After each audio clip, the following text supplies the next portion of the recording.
પાર્કથી ડિંડોલીને જોડતો ઓવરબ્રિજનું લોકાર્પણ કરવામાં આવ્યું હતું। આજે તે બ્રિજના જોઈન્ટમાં 5 ઇંચનો ગેપ પડતા લોકોને અકસ્માતની ભીતિ સર્જાઈ રહી છે।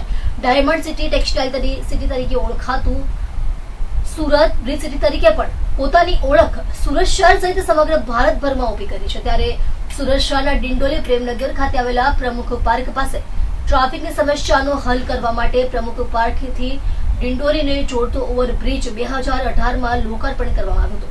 આજે ઓવરબ્રિજના જોઈન્ટ પાસે 5 ઇંચનો ગેપ પડતા લોકોમાં અકસ્માત થવાની ભીતિ સર્જાઈ રહી છે। સ્થાનિક આગેવાનોએ સુરત ચેનલ અને ઈ ચેનલ સાથે વાત કરતા વધુમાં જણાવ્યું હતું કે આ ઓવરબ્રિજના આજુબાજુમાં સ્કૂલો આવી છે। ઓવરબ્રિજ પરથી સ્કૂલના વિદ્યાર્થીઓ અને સાયકલ પર જતા કામદારો પસાર થતા હોય છે। ઓવર જોઈન્ટ પાસે 5 ઇંચનો ગેપ પડવાને કારણે મોટી ઘટના બની શકે છે। સુરત મહાનગરપાલિકા વિકાસના કાર્યો તો કરે છે, પરંતુ મેન્ટેનન્સનો અભાવ જોવા મળતો હોય છે। સુરત મહાનગરપાલિકાને ઘટના બને તે પહેલા જ ઓવરબ્રિજને રિપેરિંગ કરે શહેરમાં ગંભીર ઘટના બનતી અટકાવી શકાય છે। સુરેશ સોનાવણે એક સ્ટેન્ડિંગ કમિટી મેમ્બર સુરત મહાનગરપાલિકા। અત્યારે આપણે આ પ્રમુખ પાર્ક રેલવે ઓવરબ્રિજ પર ઊભા છે। આ રેલવે બ્રિજ 2018માં આનું ઓપનિંગ થયું છે। 5-6 વર્ષ દરમિયાન આપણી પૂરની સ્થિતિ આપણે જોઈ રહ્યા છે કે બ્રિજ સેલની જે કામગીરી છે એ કામગીરી કંઈ ને કંઈ અમુક કામોમાં મને લાગે છે કે નિષ્ફળતા અને બેદરકારી આ પુલોના કામોમાં દેખાઈ આવે છે, જેનું જીતો જાગતું ઉદાહરણ આ બ્રિજ છેલ્લા કેટલાક દિવસથી આ બ્રિજમાં જે જોઈન્ટ હોય છે એ જોઈન્ટમાં રબર નાખવામાં આવે છે અને જેના લીધે વાહન વ્યવહાર સરળતાથી થાય છે। આજે એમાં 5 થી 6 ઇંચનું ગેપ પડી ગયું છે। આ ગેપ જો વધતું જશે તો જે નાના નાના સ્ટુડન્ટ આ રસ્તે જાય છે આ સ્કૂલમાં, મેરી માતા પબ્લિક સ્કૂલ, ઘણા બધા કામદારો, મજદૂરો, નાના બાળકો, બહુ સખત ટ્રાફિક આ પુલ પર હોય છે અને કોઈ ગાડી કદાચ લફડી જાય કે ગાડીના પૈયા આમ ડગમગી જાય તો બહુ મોટા અકસ્માતો થવાની અહીંયા શક્યતા છે। મહાનગરપાલિકાની કામગીરી સારી છે, એમાં કોઈ શંકાનું સ્થાન નથી, પણ જે બેદરકારી છે એ બેદરકારીના લીધે મોટા મોટા અકસ્માતો આજે સમગ્ર દેશમાં, શહેરમાં અને રાજ્યમાં થઈ રહ્યા છે। આ અકસ્માતો રોકવાનું કામ સુરત મહાનગરપાલિકા બ્રિજ સેલ, સુરત મહાનગરપાલિકાના કમિશનર, મેયરશ્રી અને લાગતા વળગતા અધિકારીઓની ફરજ છે। આ ચેનલના માધ્યમથી અમે મહાનગરપાલિકાના સત્તાધીશોને અને સરકારશ્રીને કહેવા માંગે છે કે કોઈ મોટી દુર્ઘટના ન ઘટે એ પહેલાં આ પુલમાં જે ગેપ પડ્યું છે, જે રબર કશું ખોવાઈ જશે કે કંઈ ને કંઈ ટેકનિકલ ખામી હશે, એ ટેકનિકલ ખામી તત્કાળ દૂર કરવામાં આવે। જો દૂર કરવામાં નહીં આવશે તો આ વિસ્તારની જનતા અહીંયા આ સ્થળ પર ચક્કાજામ કરીને આ માગણી પૂરી કરશે, જેનું ગંભીર નોંધ લેવા સત્તાધીશોને મારી હાર્દિક અપીલ છે।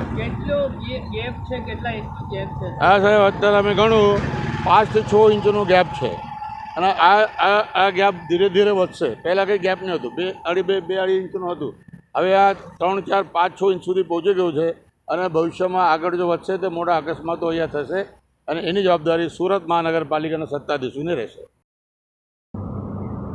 मैं पंकज आनंदा तायड़े, आम आदमी पार्टी नवसारी लोकसभा प्रभारी, लिंबायत प्रेसिडेंट।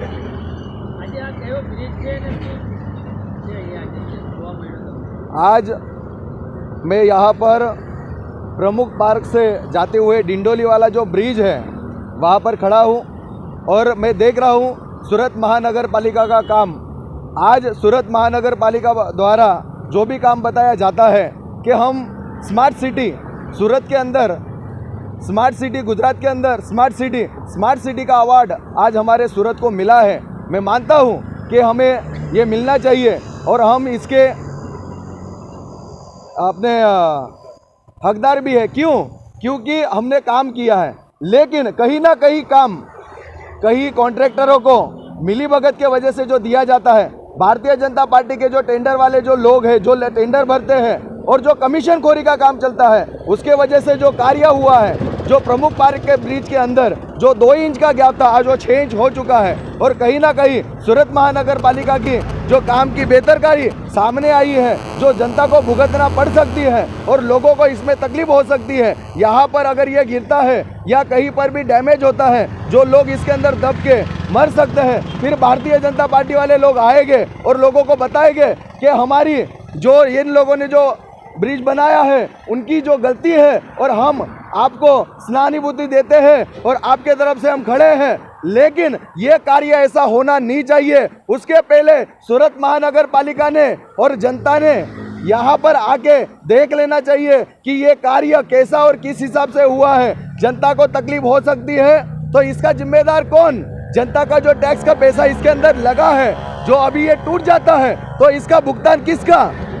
अगर ये खर्चा जनता के ऊपर वापस आता है तो ये जो टेंडर भरा है और जो यहाँ पर कमीशन दिया गया है, जो भारतीय जनता पार्टी ने उनके लोगों का अगर ये टेंडर दिया है तो इसके जिम्मेदार कौन? और लोगों के ऊपर ये टैक्स का पैसा जो यहाँ पे ये वेस्ट होने वाला है, इसका जिम्मेदार कौन? मैं कहना चाहता हूँ कि आज जो लोग मेहनत मजदूरी करके जो टैक्स भरते हैं, आप लोगों को टैक्स देते हैं, सूरत महानगर पालिका बोलती है कि हम विकास का कार्य करता है। क्या आपका ये विकास है कि ये ऐसा ही विकास करना है आप लोगों को कि 2 इंच का गैप आज 6-6 इंच हो गया है? इसकी भुगतान कौन करेगा? इसकी जिम्मेदारी किसकी होगी? जनता को अगर तकलीफ होती है तो इसका जो जिम्मेदार है वो कौन है? जय हिंद, जय भारत, जय जय।